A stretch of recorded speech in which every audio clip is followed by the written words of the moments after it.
quisiera dar la bienvenida a nuestro invitado de honor, que es el vicepresidente de la Comisión, Margaritis Sesinas. Todos ustedes han recibido un currículum vitae. Voy a hacer una muy breve presentación en clave pues, más estrictamente personal. Quiero decir que, aparte del vicepresidente Borrell, Margaritis Sesinas es el comisario más cercano a España de todo el Colegio de Comisarios. Y la razón es muy sencilla. Para los que no lo conozcan todavía, el vicepresidente de la Comisión habla un español muy castizo. Hay que decir que no tiene mucho mérito porque está casado con una española a la que conoció, Mercedes, a la que conoció en su época de estudiante en el Colegio Europeo de Brujas. Su primer destino en la Comisión Europea, donde ha desarrollado una brillantísima carrera, fue la Dirección General de Transportes, cuyo director general era un compatriota, el embajador Eduardo Peña Avizanda. De ahí, Margaritis se incorporó al gabinete del comisario español Abel Matutes. He visto que Ramón de Miguel se había inscrito, no lo he visto todavía, pero entre Ramón y yo lo llevamos al gabinete de Matutes. Creo que está inscrito también Joaquín Díaz Pardo, que nos acompañó en aquella época, que era la segunda comisión del OR, comisario de Transportes y Energía. Después Margaritis pasó al gabinete del comisario Marcelino Oreja. Fue jefe de gabinete adjunto de la vicepresidenta de la Comisión, Loyola de Palacio. Luego fue jefe de gabinete del comisario Cipriano, miembro del Parlamento Europeo, un miembro muy senior.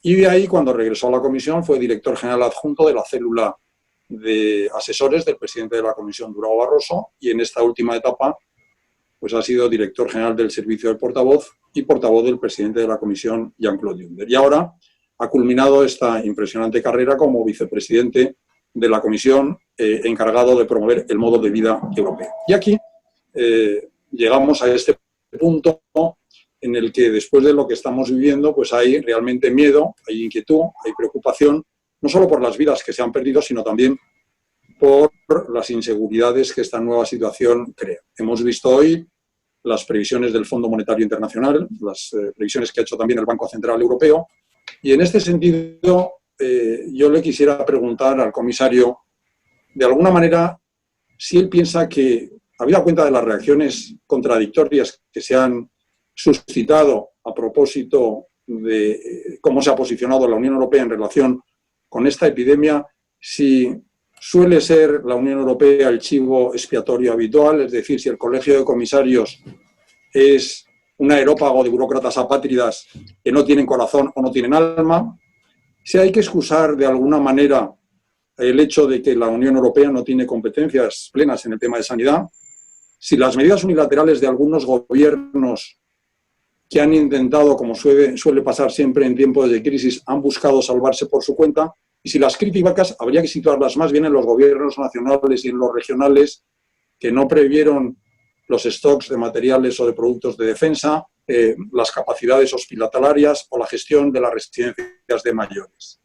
Y si es cierto que ha habido insolidaridad o falta de coordinación entre los Estados miembros. La pregunta directamente, señor vicepresidente, sería la de saber si puede hacernos una aproximación ponderada de la realidad, sin exaltar luces ni ocultar sombras, de cuál ha sido la reacción de la Unión Europea ante esta crisis. Hemos visto que la presidenta de la Comisión ha pedido humildemente perdón a Italia por no estar ahí cuando nos necesitaban, y creo que su impresión contribuirá a esclarecer muchas dudas sobre cuál ha sido realmente el posicionamiento de la Unión Europea y cuáles son los desarrollos que se van a producir a continuación. Antes de todo, muchas gracias por esta invitación y agradezco también a mi amigo y antiguo compañero Nacho Salafranca su toque personal. Nos conocemos más de 30 años o alrededor de 30 años. También saludo a señor Jáuregui, que conozco bien de su etapa bruseliense, y espero que mi español no me traicione en este diálogo que vamos a tener. Para contestar a esta primera pregunta, que efectivamente es una pregunta muy importante, yo creo que hemos pasado 3 fases en esta crisis, 3 momentos distintos. El peor de los momentos era la primera fase, la entrada en la crisis.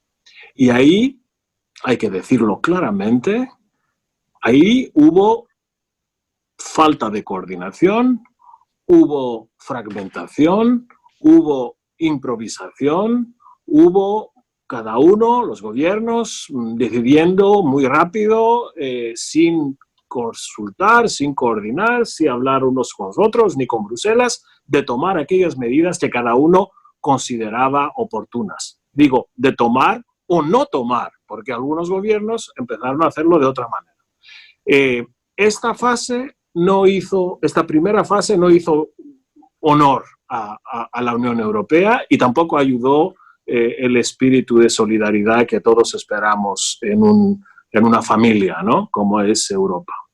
Luego hubo una segunda fase, que era la fase de convergencia.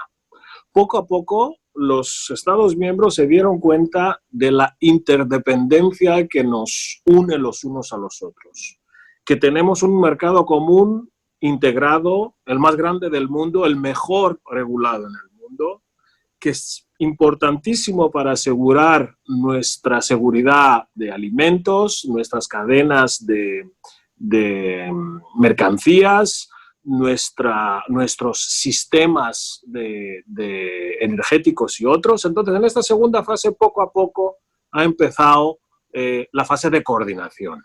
Y ahí las instituciones europeas hemos podido ayudar esta fase, dando líneas directrices, consejos, tomando iniciativas, organizando compras en común de material de protección, asegurándonos que las fronteras pasan las mercancías y estas medidas no crean unos embotellamientos que paralicen el mercado interior. Y ahora estamos en la tercera fase, que es la fase de la salida, la fase de las soluciones, la fase de la recuperación económica, donde nuestra esperanza, y estamos trabajando activamente para eso, es que haya soluciones comunes, que la salida sea mucho más coordinada y ordenada que la entrada. Me preguntas, Nacho, ¿por qué lo hemos hecho mal en esta primera fase? Expliqué cómo veo la cosa, pero yo creo que hay una explicación doble de esta falta de coordinación. Primero, es que hubo una asimetría de expectaciones, de expectativas. Los ciudadanos esperan mucho de Europa en ámbitos como la sanidad, como educación, pero no todo el mundo sabe que precisamente en estos ámbitos la Unión Europea no tiene competencias según los tratados. O sea, no hemos explicado a los ciudadanos que para gestionar una crisis sanitaria, Europa tiene poco que hacer desde el punto de vista jurídico, solo coordinar y ayudar. Entonces, esta asimetría de expectaciones nos hizo mucho daño porque no se explicó. Y la segunda explicación es que en Europa, ya lo hemos visto en las crisis anteriores, nos gusta primero pelearnos antes de ponernos de acuerdo. Y esta fase de pelea contamina el debate europeo, contamina la opinión pública europea. Y cuando llegan las soluciones y la coordinación, lo hemos visto en las crisis anteriores, ya el daño está hecho. Esto me duele y lo comparto con todos vosotros porque es una patología común de la que yo sufrí en mi calidad anterior de portavoz de la Comisión Juncker, porque no he podido evitar que esta fase de pelea, de desacuerdos públicos, puedan ser de manera mucho más discreta para dar la prioridad y el énfasis a los resultados que salen al final, que siempre encontramos soluciones, pero no sin antes pelearnos en público. Esta sería la respuesta a la primera pregunta que me hacéis. Bien, muchas gracias, vicepresidente, por esta aproximación tan sincera a la situación que estamos viviendo.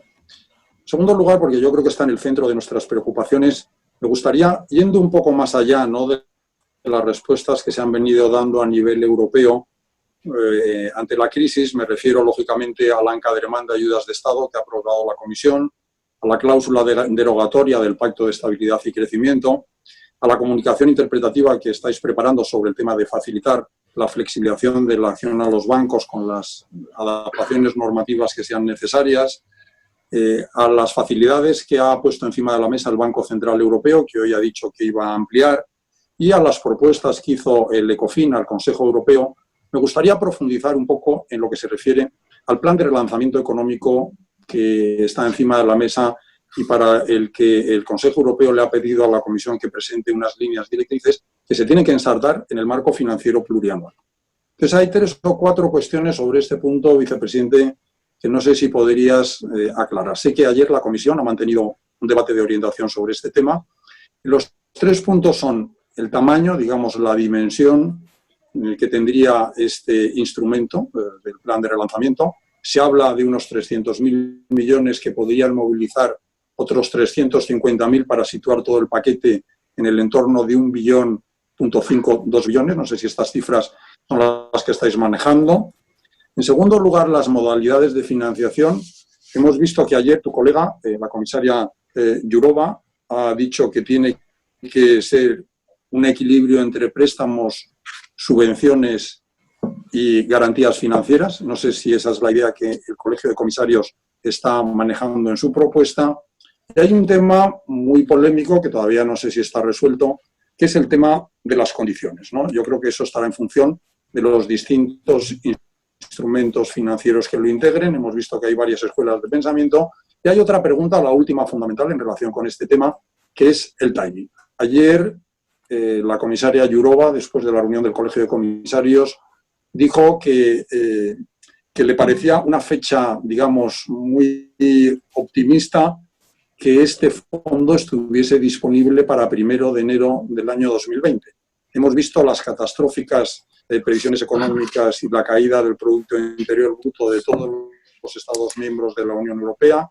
Aquí en España ha sido tremendo, del 5,2%, en el registro histórico. No sé si estos tiempos pueden, de alguna manera, movilizar otros recursos financieros para atender la urgencia del inmediato. Así que, vicepresidente, cifras más o menos orden de magnitud que estáis manejando, modalidades de financiación, subvenciones, préstamos, garantías financieras, condicionalidad y plazos. Eso es un poco el esquema que te propondría si nos puedes orientar en este tema.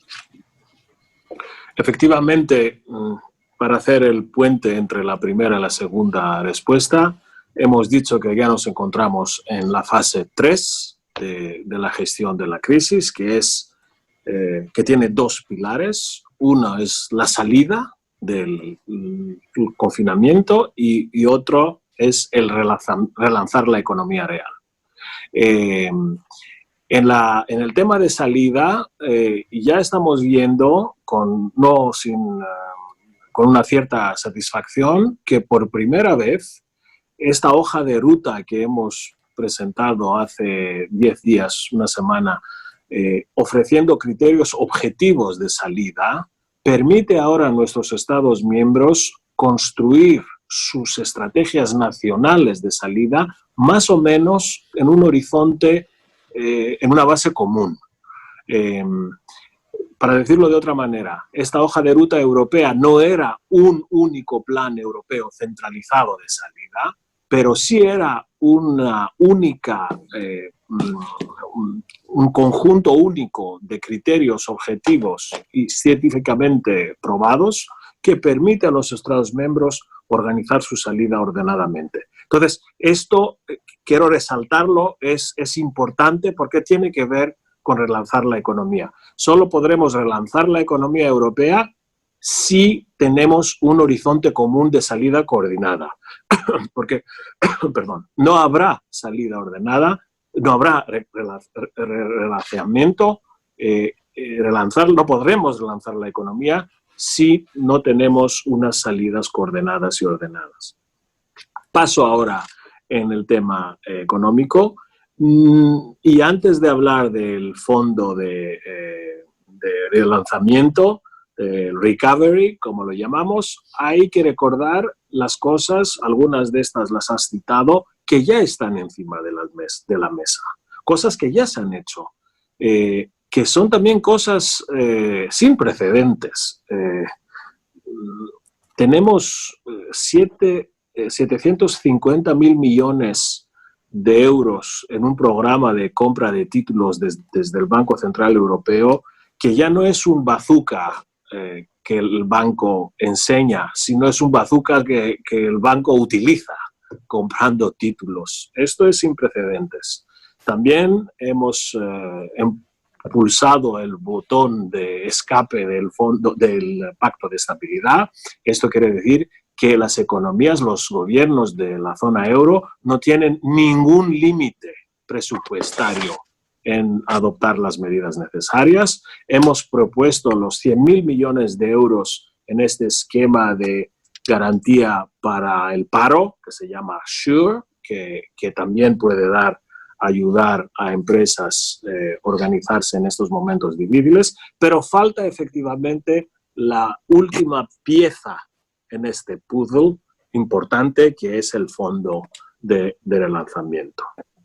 Este fondo de relanzamiento llega ahora a la Comisión porque hemos pasado primero la parte de pelea de la que hablaba antes, donde los Estados miembros han manifestado sus desacuerdos públicamente sobre el tipo de relanzamiento, sobre los instrumentos, sobre bonos, no bonos, y cuando los límites de este debate han sido evidentes, ¿qué han hecho nuestros líderes? Algo muy evidente que suelen hacer los gobiernos en momentos de crisis. Han dicho, ¿por qué no pasemos el encargo a la Comisión? Entonces, toda esta historia viene a la Comisión y en sí, en el Consejo Europeo del jueves pasado, hubo, yo diría, un preacuerdo que nos permite ahora ultimar y formalizar la propuesta de este fondo. Este fondo será sin precedentes, como la crisis es sin precedentes, tendrá como centro de gravedad el presupuesto comunitario, o sea, las próximas perspectivas financieras de 7 años. No buscaremos las soluciones fuera del marco comunitario, que también es una cosa importante, porque como sabéis, el presupuesto comunitario es perfectamente equilibrado, no crea deuda, absorbe él mismo las garantías necesarias.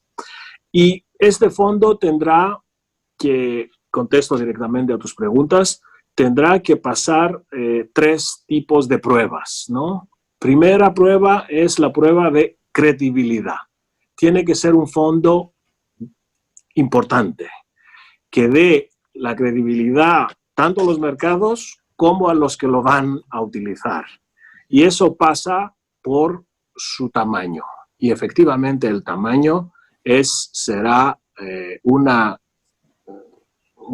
aumento sin precedentes del presupuesto comunitario, que va a pasar de su actual 1.2 del PIB europeo alrededor a 2% del PIB europeo. Nunca, jamás en la historia de la Unión Europea tuvimos presupuestos a este nivel de ambición. Esto va a generar una cifra que estimamos que será, como bien lo has dicho, entre 1.5 y 2 billones de euros. Yo creo que con estas cifras sí el primer test, la primera prueba de credibilidad la vamos a pasar de sobra. La segunda prueba es la prueba de rapidez.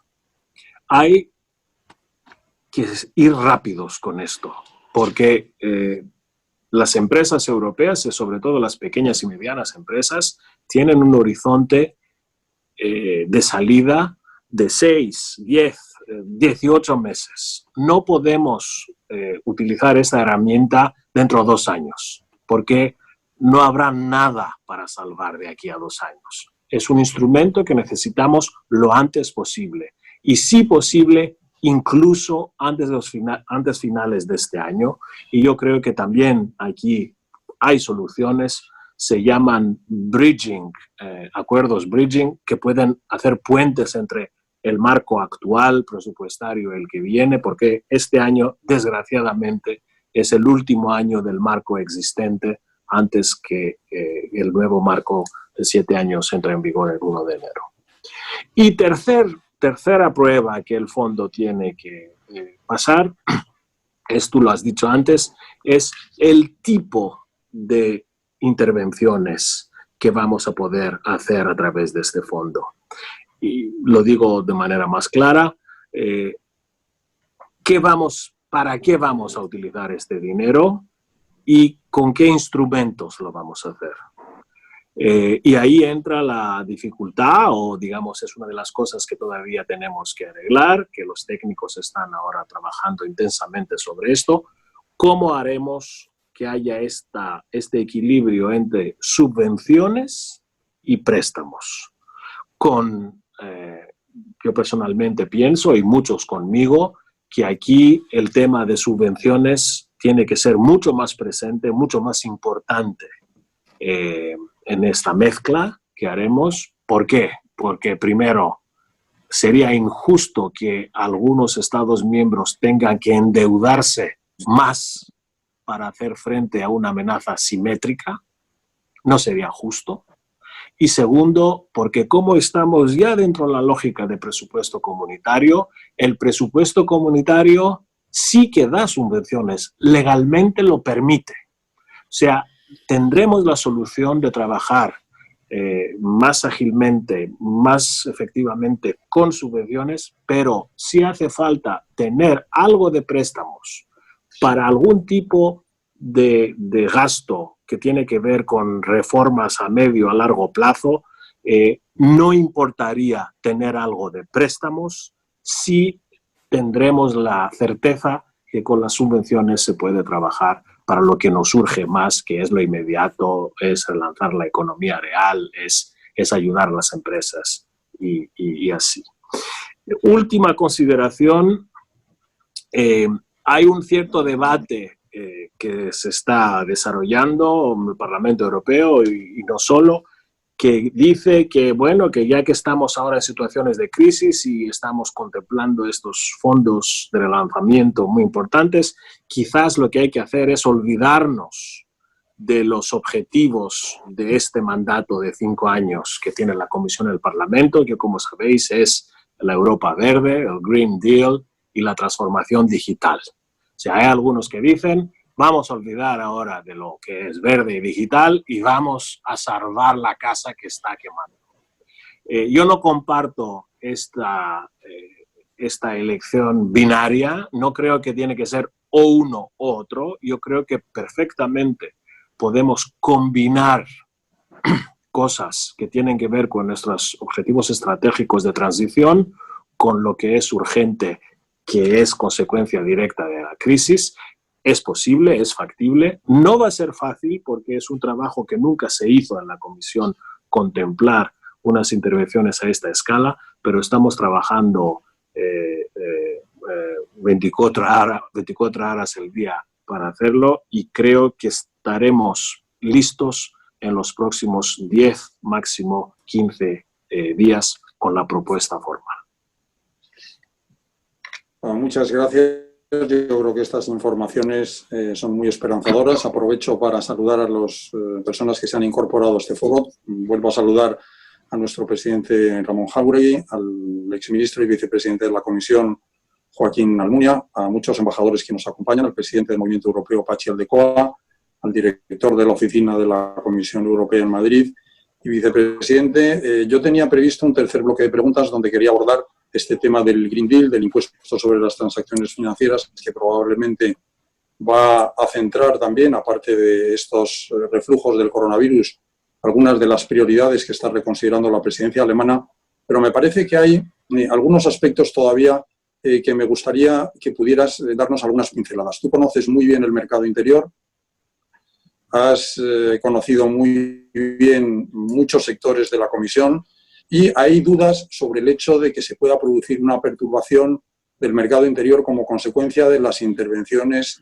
que de forma diferenciada en función de su capacidad financiera y de su colchón fiscal que han tenido los Estados miembros. Alemania ha entrado con el 60% de su PIB, Francia con el 23%, Italia con el 21%, España con el 10%.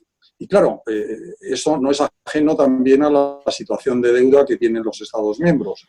Las previsiones que tenemos de la deuda italiana o de la deuda de otros Estados miembros, Italia tiene la tercera ya antes de esta crisis, la tercera deuda mayor del mundo, ponen de manifiesto algún tipo de situaciones que pueden perturbar el buen funcionamiento del mercado interior. Hemos visto que en ese encadremán de ayudas de Estado ha habido ya ayer 40 y tantas decisiones del Colegio de Comisarios apoyando pues, a la línea aérea Cóndor en Alemania. Hay otras encima de la mesa sobre France, KLM.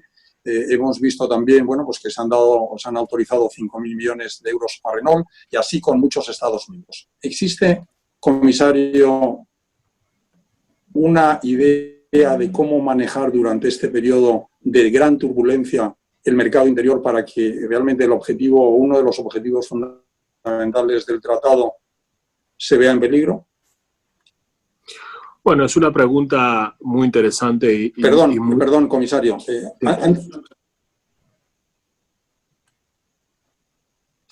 Ayer la Comisión, solamente para completar eso, ayer la Comisión aprobó unas medidas relacionadas con el sector turismo que van a ser objeto de una comunicación que se va a presentar a mediados de mayo y también una serie de medidas de ayuda al sector transportes. Creo que está en el interés de todos saber cuándo crees que después de la reunión de ministros de Interior, desde la Comisión se ve que se va a poder reanudar la comunicación y los enlaces y la movilidad entre los Estados miembros, para completar un poco el cuadro. Empiezo con este último, porque efectivamente es el más reciente, lo hemos discutido ayer en el Colegio de Comisarios, y porque, no nos engañemos, el transporte es a la vez el barómetro y el termómetro de la recuperación económica y sobre todo como Europa está entrando ahora en lo que es el veraneo, en las vacaciones de verano, que es parte de nuestra vida común de los europeos, del estilo, del modo de vida, es un tema muy urgente y muy importante. Entonces, la Comisión presentará el día 13 de mayo un gran paquete de recomendaciones para organizar el turismo y el transporte aéreo y de pasajeros en la Unión Europea. Lo haremos conscientes de la importancia que tendrán nuestras recomendaciones. Serán recomendaciones que vamos a basar a las contribuciones técnicas de nuestras agencias científicas, como es el Centro Europeo para las enfermedades contagiosas, que está en Estocolmo, el ECDC, también las agencias de seguridad aérea. Este será un verano distinto. Será un verano donde tendremos que buscar soluciones inteligentes, pero sí habrá un verano europeo. No estará de todo perdida el periodo estival para el turismo. Y vamos a trabajar, es el comisario francés Thierry Breton que encabeza este grupo de trabajo. Entonces lo hemos discutido ayer por primera vez y nos hemos dado 13 días hasta el 13 de mayo, donde saldremos con recomendaciones que ya veréis serán recomendaciones prácticas, no serán analíticas, serán protocolos, serán consejos que luego nuestros Estados miembros podrán poner en marcha.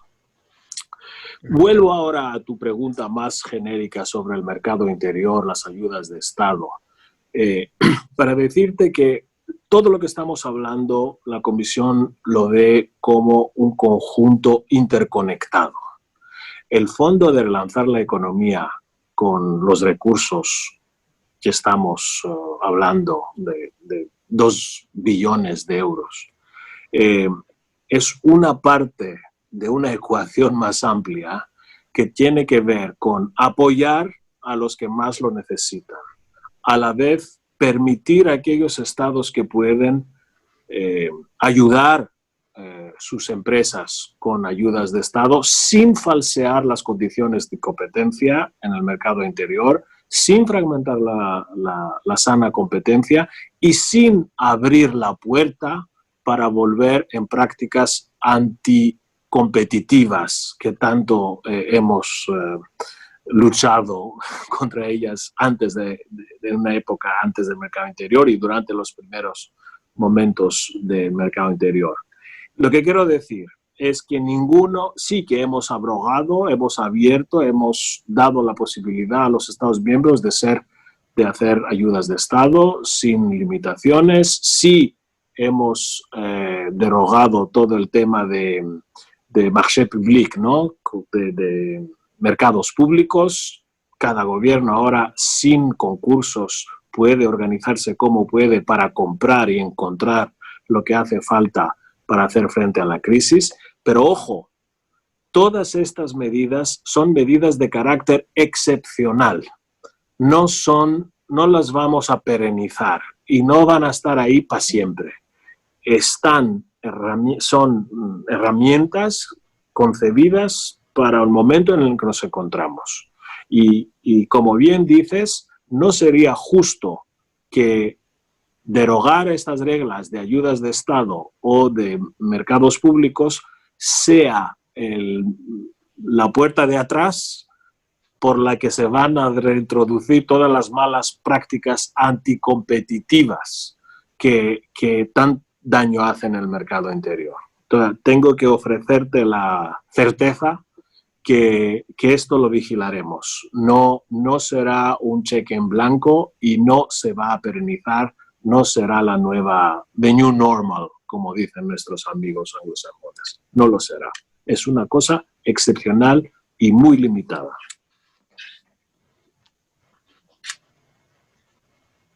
Bueno, muchas gracias, vicepresidente, por esta completa explicación. Yo de todo este interesante análisis que nos has hecho me quedo con una cosa, que es que habrá verano europeo, y yo creo que eso es una muy buena noticia proveniente del Colegio de Comisarios. No quisiera comerme el turno de las preguntas, estoy seguro que Ramón Jáuregui, cuando haga uso de la palabra, también profundizará en algunos aspectos que sean de interés, pero sí me gustaría si pudieras darnos unas pinceladas muy rápidas sobre 3 o 4 asuntos que parece que han quedado un poco orillados o eclipsados por el tema del coronavirus. Me refiero al Brexit.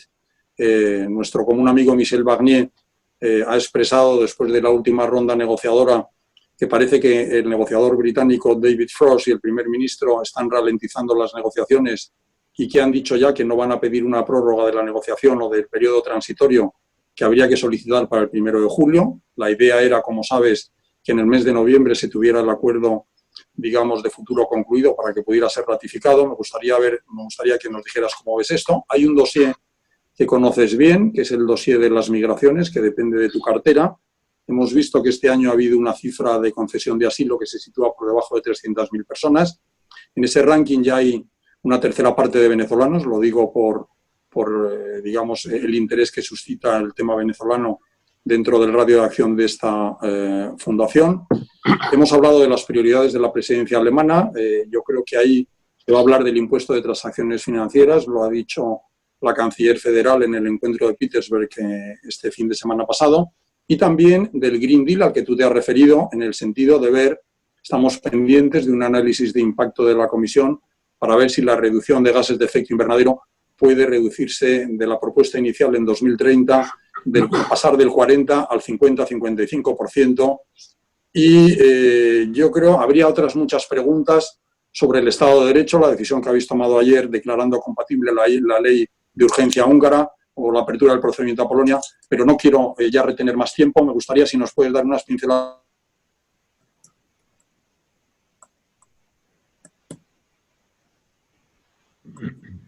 Bueno, Nacho se congeló, por cierto, su imagen, pero espero no él, pero espero que se me oiga. Sobre los temas de la agenda más allá de la pandemia, efectivamente hay temas que siguen siendo importantes. otros que pasan un poco al lado y otros que tenemos que ver desde otro ángulo. O sea, estas son las tres categorías en las que yo categorizaría los temas que has citado. Empiezo por la categoría que se ponen un poco de al lado.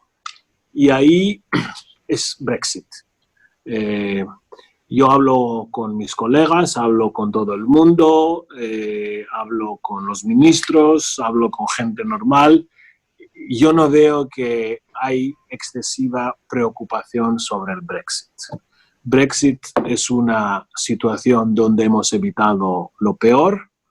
Hubo un acuerdo, un divorcio consensual. Se ha evitado una salida desordenada. Por cierto, dejo a su imaginación y a la de los amigos británicos cómo podría afrontar el Reino Unido la pandemia sin este divorcio ordenado que da la certeza de esta transición en la que encuentran ahora. ¿Cómo lo iban a hacer sin estar parte del mercado interior, sin tener asegurado su aprovisionamiento por el mercado interior, el libre comercio? Cierro el paréntesis. Entonces sí, seguiremos negociando con los británicos para el acuerdo futuro. Sí, esto en un mundo ideal tendrá que ser listo antes del 1 de enero. Tengo mis dudas si el tiempo es suficiente y además el tiempo pandémico es suficiente para lograrlo, pero aquí la Comisión y nuestro amigo Michel Barnier seguirá negociando bona fide, con buena voluntad para lograrlo, pero efectivamente es un tema que ahora pasa un poco al lado de nuestras preocupaciones.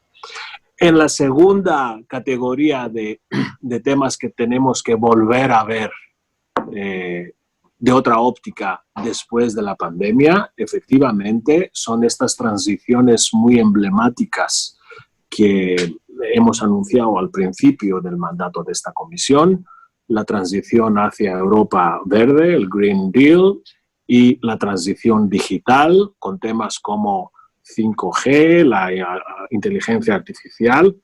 Los objetivos estratégicos de esas transiciones seguirán siendo presentes en el trabajo de la Comisión después de la pandemia, no hay ninguna duda sobre eso, pero efectivamente algunos aspectos de estas transiciones se tendrán que ver con la óptica post-pandémica.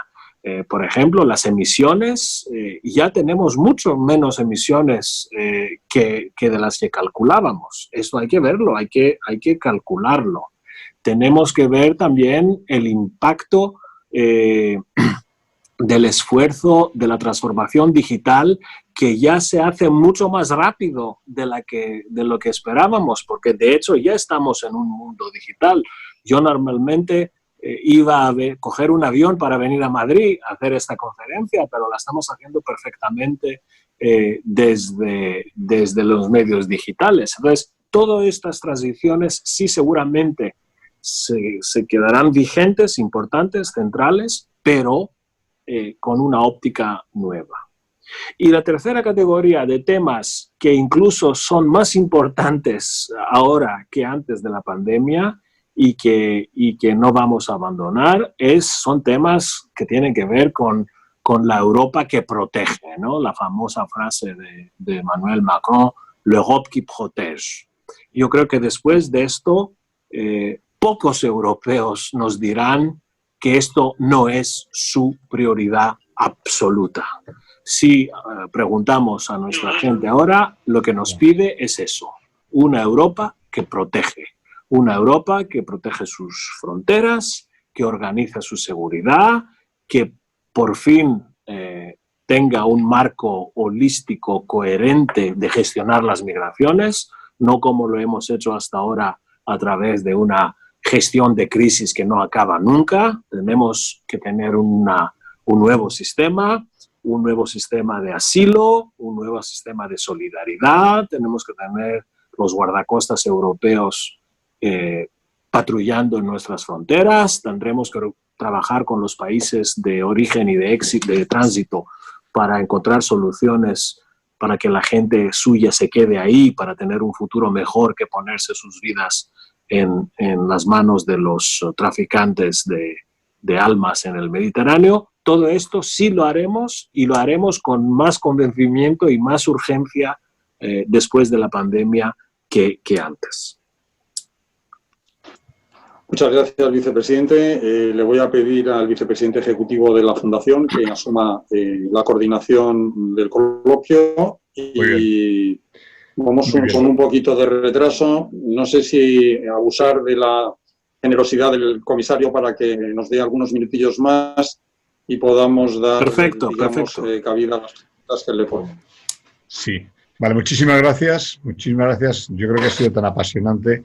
Y además, por mucho que tenemos estos medios, yo intentaba hacer algún gesto de que estábamos yéndonos de tiempo, pero tampoco estaba demasiado preocupado porque los asuntos eran tan interesantes y las respuestas del comisario son tan necesarias para todos nosotros ahora mismo que me parece que merecía la pena el que estuviésemos más tiempo. Yo me voy a permitir el pedirles disculpas, pero voy a intentar prorrogar 15 minutos la finalización de esta sesión.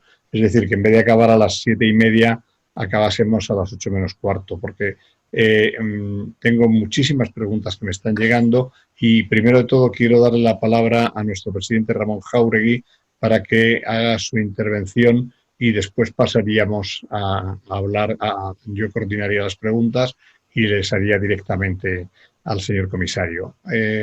Ramón, ¿estás preparado, verdad? Sí. Bueno, pues encantado. Muchas gracias, vicepresidente. Ha sido un placer escucharte. Yo creo que has sacado sobresaliente en español, como mínimo. Y, por supuesto, muchas gracias. Muchas gracias por estar con nosotros. Yo tengo dos preguntas. Voy a ser muy breve para que podamos dar la oportunidad a quienes nos acompañan de hacerlas también. La primera es si el plan se va a negociar con los Estados miembros de manera que pueda ser posible su aprobación en el Consejo Europeo de junio. Un poco recogiendo la broma de la señora Merkel cuando le pregunta a von der Leyen, ¿nos llamarás antes? Bueno, la pregunta es si la Comisión va a tratar con los Estados miembros un poco antes el proceso. Esa es la primera pregunta. La segunda es si habéis pensado que al plan, que a mí me parece una artillería económica financiera formidable, no tengo mejor calificativo, si va a acompañar la Comisión una campaña informativa en los Estados miembros, puesto que es muy verdad lo que decías cuando señalabas que primero nos peleamos antes de acordar y con nuestra pelea destrozamos, hacemos daño a la Unión. Y ciertamente esto es lo que ha ocurrido en esta ocasión. Y, sin embargo, la respuesta que estáis dando, la que está preparando Europa, la que ya está dando el Banco Central, como bien decías, y los programas que se han incorporado, es una respuesta rápida, contundente y contracíclica, a diferencia de lo que pudo pasar en los años 2008, 2009, 2012, etc., ¿no? Mi pregunta, Margaridis, es si va a acompañar este plan una campaña informativa potente, para explicarles a los europeos que Europa está respondiendo y para evitar que el populismo manipule la respuesta europea. Muchas gracias. Muy buenas preguntas las dos. Primero, sobre el timing, ya he dicho que creo que tenemos la propuesta finalizada en las próximas máximo 10-15 días. Esto sí nos dará tiempo a presentarlo en el Consejo Europeo de junio. Sí, antes del Consejo Europeo, la presidenta va a intentar consensuar partes de este mega instrumento, pero no solo con la canciller alemana, con todos. La canciller alemana sí es alemana, sí representa la economía más importante de la zona euro, pero otros también merecen las preconsultas porque tienen otro tipo de problemas que también tienen que ser parte de este preacuerdo y de la preconsulta. Entonces, si todo va bien, sí, nos dará tiempo para junio. Ahora, ¿tendremos acuerdo en junio? Pues, a ver, yo creo que técnicamente es posible, pero ya que nos situamos en la zona de las próximas perspectivas financieras, como bien saben, aquí nos hace falta unanimidad. O sea, hará falta un acuerdo unánime. No es la primera vez que la unanimidad bloquea, pero también hay casos donde la unanimidad, en casos de urgencia, ayuda. Vamos a ver qué va a pasar. Ahora, el tema de comunicación.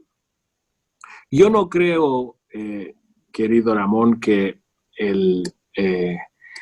se puede sustituir la buena política con la buena comunicación. Para decirlo de otra vez, solo buena política en sí se convierte en buena comunicación.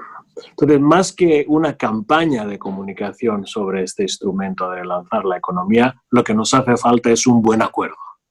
Un buen acuerdo entre todos será la mejor campaña de comunicación que Europa pueda tener.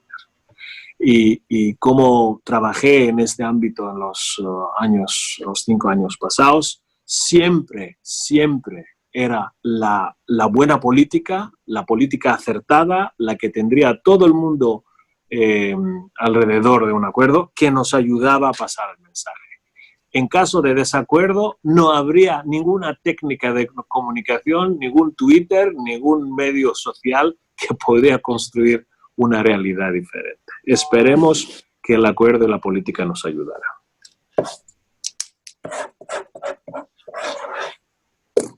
Muy bien, pues vamos a empezar entonces a formular. Yo voy a empezar a formular las preguntas que me han ido llegando al chat. Son muchas y voy a intentar agruparlas para que sea más fácil que el comisario pueda ir respondiéndolas sin necesidad de repetir respuestas de unas con otras. Sí pido disculpas por si para algunos de los que han preguntado, algunas de las cuestiones me parece a mí que ya están aclaradas por la propia intervención, las distintas intervenciones del vicepresidente y en consecuencia no las voy a formular. Incluso alguno de los ponentes, como ha sido Carlos López Blanco, se ha dado cuenta que la pregunta que me había formulado al principio estaba ya respondida por las manifestaciones del vicepresidente y, lógicamente, me ha dicho que no la haga, ¿vale? No obstante, hay varias preguntas. Yo voy a intentar agrupar, vamos a ver si soy capaz de hacerlo, de forma que podamos... Aquí hay alguien que me pregunta lo siguiente. Digo alguien porque me pone su nombre, pero no me pone el apellido, con lo cual no identifico quién es. Y me dice, para el señor Chinas, hay una iniciativa de España de apoyar al grupo de países de renta media latinoamericanos para que Europa lidere una ayuda especial debido a la crisis del COVID, que allí se superpone a otras crisis. En conexión con esa pregunta, hay otra que he recibido, perdón, porque es que les aseguro que esto es ir localizando. Otra pregunta que dice lo siguiente. Es que no entra más. De Rafael Duarte, Bankinter, que dice: los mercados emergentes van a verse sin duda muy afectados por esta pandemia. Como Banco Español con clientes activos en América Latina, ¿cómo está el escenario actual de negociaciones de los tratados comerciales Unión Europea-Mercosur o actualizaciones México o Chile? ¿Cuál es la postura de la Unión Europea y su apoyo a las ratificaciones? ¿Se ralentizará el proceso? Bueno, yo creo que esa es una de las preguntas. Voy a hacer otras más y así pueden estar contestadas después en bloque. Aquí pregunta Eva Monroy. Lo que dice el señor Chinas está explicándonos francamente bien todo lo dicho hoy en la rueda de prensa de la señora Lagarde, que nos da cierta seguridad dentro de la Unión Europea. La pregunta es, ¿vamos hacia la verdadera unión de la Unión Europea? ¿Y cómo se organizará esa posible fiscalidad conjunta de la que hablaba la señora Lagarde? La fiscalidad conjunta en cuanto a la devolución de los préstamos y subvenciones y la contabilidad de los mismos, y la nueva industrialización de la Unión Europea, a la que también ha hablado, el nuevo tejido industrial conjunto europeo, Bueno, yo creo que con esto tenemos de momento una buena panoplia de preguntas para tener. Muy bien. Muy bien. Empiezo con el tema digamos, aquí en inglés lo llamamos Global Preparedness, que es cómo Unión Europea con otros socios, sobre todo los G20, podrá liderar un esfuerzo que pueda facilitar, ayudar a aquellas partes del planeta cuyos sistemas de sanidad son más frágiles, más vulnerables.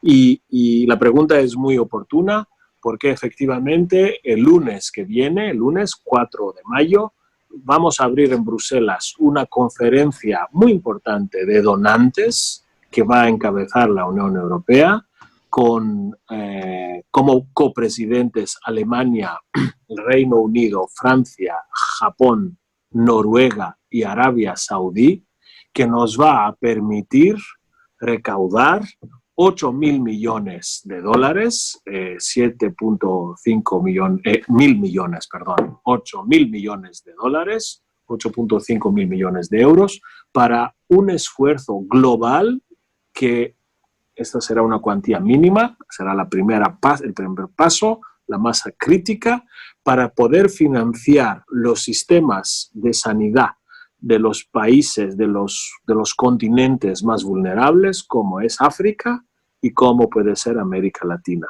Es parte de lo que nosotros consideramos como obligación global de Europa, en un momento donde, no nos engañemos, hay que hablarlo y decirlo claramente, Europa está emergiendo como una de las pocas anclas de seguridad y de razón en un mundo cada vez más incierto, más inseguro, donde otros bloques del mundo, hay que decirlo claramente, Estados Unidos y China, no siempre asumen esta parte de obligación global.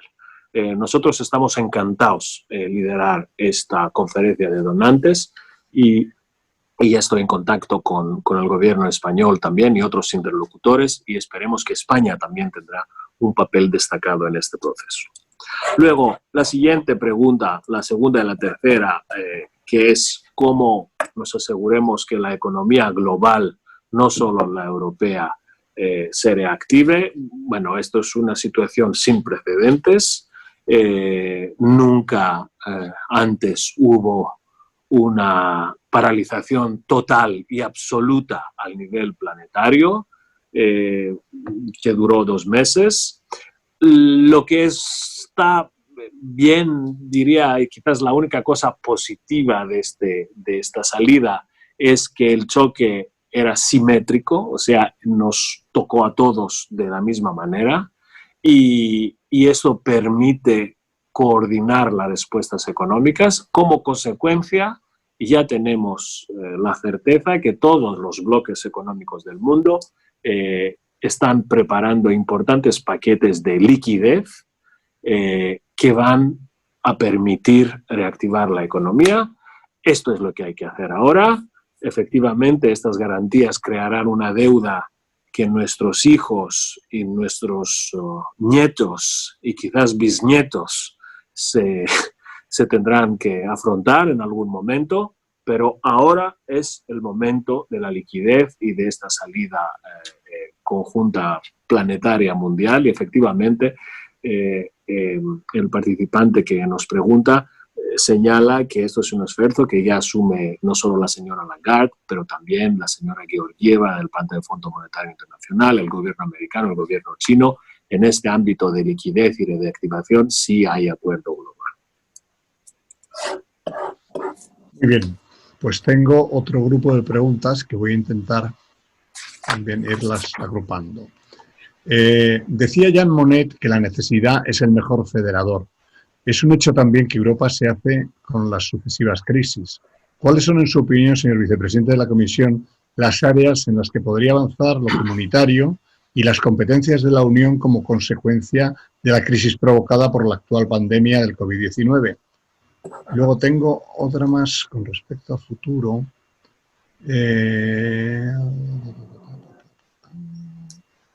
Aquí está. El fondo previsto, me dice Antonio Bonet, el fondo previsto supondrá un aumento del presupuesto de la Unión Europea de más del 50%.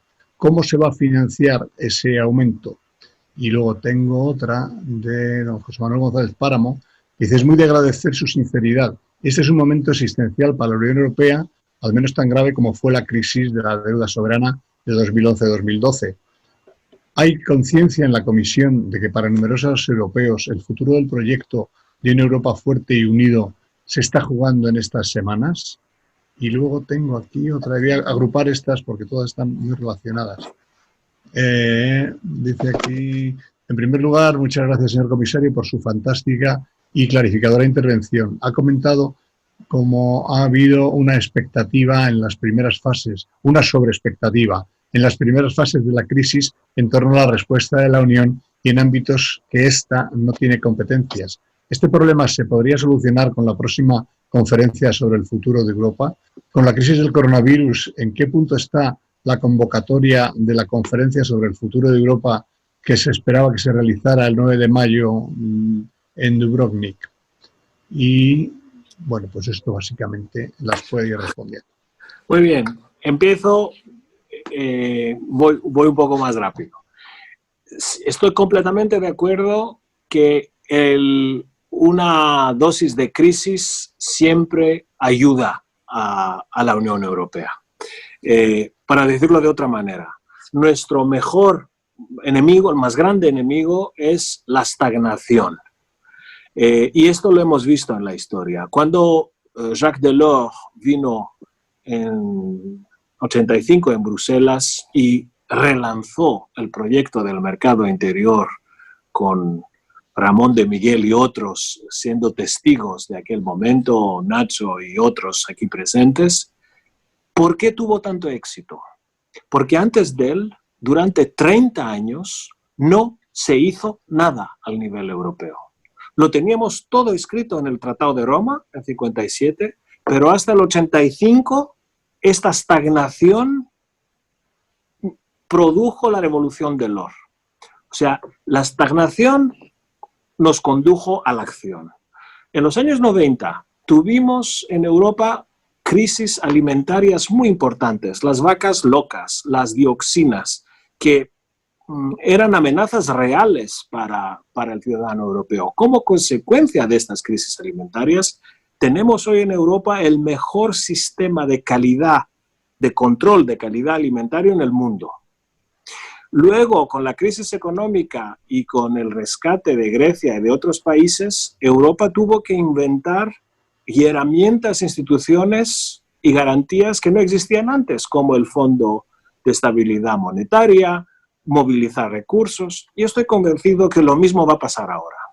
Como consecuencia de lo que estamos pasando, Europa saldrá más fortalecida. No hay duda que en estos momentos nuestros ciudadanos se dan cuenta que solo a través de soluciones conjuntas podemos buscar las respuestas que nos hacen falta. Ningún Estado miembro por sí solo, siendo importante, siendo grande, pueda afrontar solo este tipo de amenazas. Entonces sí, como dicen también los anglosajones, nunca hay que desaprovechar totalmente una buena crisis.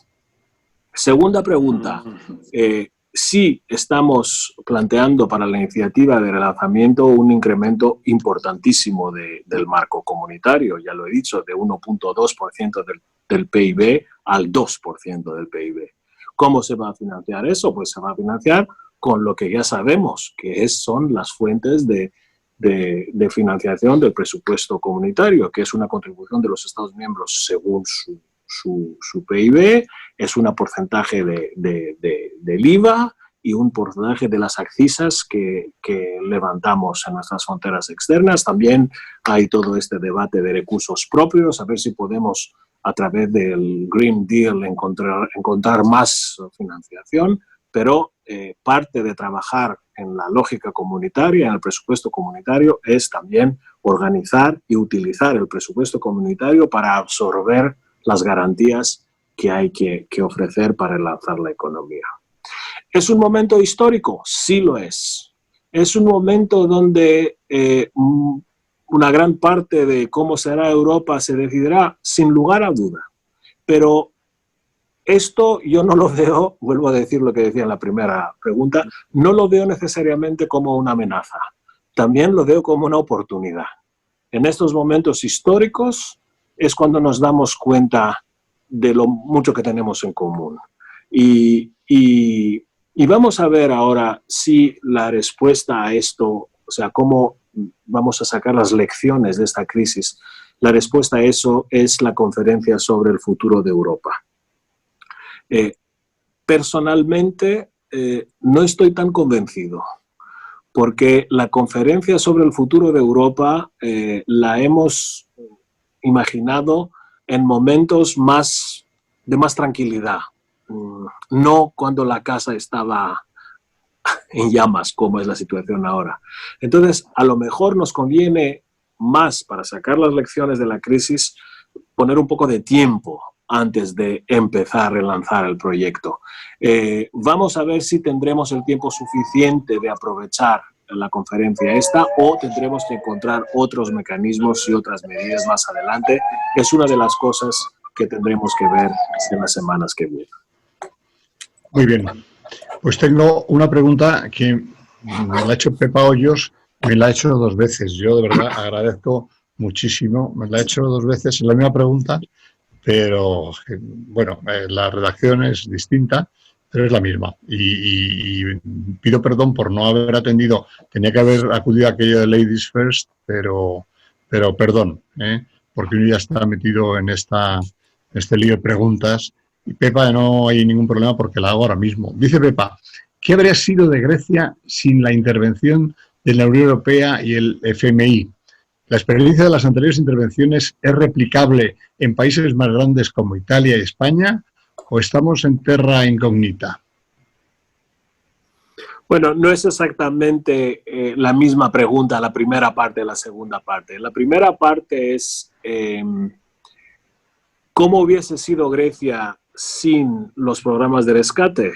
Pues estaría fuera de la Unión Económica y Monetaria, porque Grecia ha roto el récord mundial de la deuda.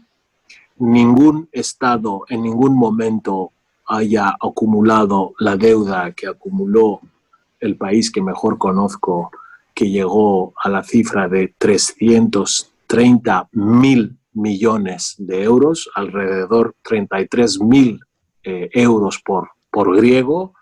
En el momento que esta deuda explotó, los mercados internacionales se negaron a prestar dinero a Grecia y Grecia tuvo que recurrir a la familia, la única que tiene, que es la misma que nos acompaña desde la liberación del yugo otomano hasta ahora. Y ahí sí hemos encontrado estos préstamos, sí eran préstamos para este rescate con un interés familiar, muy avantajoso, no unos préstamos del mercado, y efectivamente fue eso que pudo anclar Grecia en la Unión Económica y Monetaria. Ahora, la segunda parte de la pregunta dice, ahora lo que estamos relanzando con el fondo de relanzamiento y todo eso, ¿es algo que se hizo anteriormente o es uncharted territory, son territorio desconocido? La respuesta es un poco de las dos cosas. No es la primera vez que utilizamos el presupuesto comunitario para financiar proyectos de urgencia, lo hemos hecho muchas veces en el pasado, pero sí es la primera vez que estamos manejando, estamos diseñando un presupuesto comunitario de esta ambición, de este tamaño. Nunca jamás Europa gastó el 2% de su PIB para hacer frente sobre una base común de una urgencia. En este sentido, sí es una operación nueva y también hay que diseñar, como decíamos antes, el tipo de intervención que se hará con este dinero, porque seguramente no será a través de los reglamentos de los fondos estructurales tal como los conozcamos hoy, que se va a gastar este dinero. Necesitaremos una nueva mezcla de subsidios y de poco de préstamos para ser eficaces. Muy bien. Tengo una última pregunta que puede incidir en algo que ya se ha explicado anteriormente, pero me la hace el embajador de Perú y quiero tener la deferencia con él de hacer la pregunta. Dice, buenas tardes, soy Gonzalo Gutiérrez, embajador del Perú en Bruselas. Me gustaría escuchar cómo la Unión Europea está visualizando su relación, especialmente la económica, comercial y de cooperación con los países de América Latina. Existe una preocupación que las medidas de emergencia legitimen políticas proteccionistas que limiten el acceso comercial, especialmente en la coyuntura que requiere que las economías de la región puedan limitar el significativo retroceso de su crecimiento causado por la crisis sanitaria. Bueno, entiendo la pregunta y comprendo por qué el señor embajador me la hace, pero tengo que decir que no comparto sus reservas, que el clima actual nos va a conducir a Europa a replantear nuestras políticas de cooperación internacional y de comercio internacional. Europa es el campeón mundial de libre comercio. Tenemos acuerdos internacionales de libre comercio con 70 países en el mundo que representan 2/3 del comercio internacional. Prueba de que no nos cansamos de este esfuerzo de trabajar con socios para mercados abiertos internacionales es que hemos concluido la negociación con México precisamente en tiempos pandémicos. Eso quiere decir que el esfuerzo sigue a pesar de la dificultad. Entonces, creo que el nuevo panorama político que se va a abrir, que va a ir abriéndose después de la salida de la crisis, estas políticas emblemáticas de la Unión Europea, como es el libre comercio, no se pondrán en duda y espero que en este marco también podamos avanzar con la ratificación del tratado del acuerdo con Mercosur y avanzar en todas estas frentes de cooperación con Latinoamérica que tanto nos importan y que seguirán siendo prioritarios. Muchas gracias. He de reconocer que he mentido. He dicho que iba a ser la última pregunta, pero como veo que me quedan 3 minutos, quiero hacer una que es de uno de los vicepresidentes de la Fundación, de Carsten Moser. Y dice Carsten, ¿sobre la base de qué datos de la economía en 2020-2021 está trabajando la Comisión para el Plan de Reactivación Económica? ¿De las mejores o de las peores previsiones para el PIB, paro y déficit fiscal? Bueno, también es una buena pregunta porque efectivamente nuestras previsiones económicas, las últimas que hemos hecho, salían el tiempo prepandémico. Y ahora sacaremos las nuevas que estarán seguramente ajustadas a la situación. Yo no quiero ser muy sincero, no me gusta embellecer la situación. Está claro que nos dirigimos hacia una recesión importante. No estoy en medida ahora de avanzar a números y cifras, pero sí será una recesión importante, tanto en Europa como en el mundo. Pero eso yo creo que a estas alturas está de sobreconocido, es algo que tenemos que asumir, no es algo ilógico después de 2 meses de falta de actividad de cualquier tipo a nivel mundial. Ahora el desafío no es el diagnóstico, sino la prescripción. O sea, y ya creo que he podido presentar aquí la batería de medidas que ya hemos presentado o que estamos ultimando precisamente para hacer frente a esta recesión, pero sí habrá recesión y hay que ser muy conscientes y muy honestos sobre eso. Muy bien, querido vicepresidente, pues yo creo que nos ha llegado el tiempo límite, estamos justo a 1 minuto de finalizar.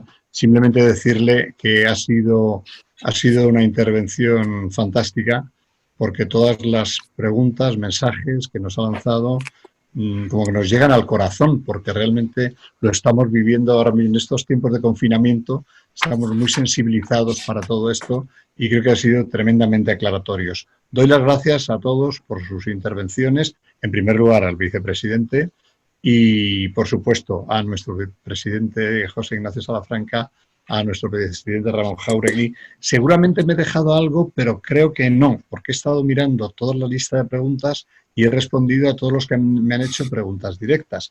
De habérmelo dejado, lo lamento, pero ya saben que esto es culpa mía, o sea que asumo la responsabilidad.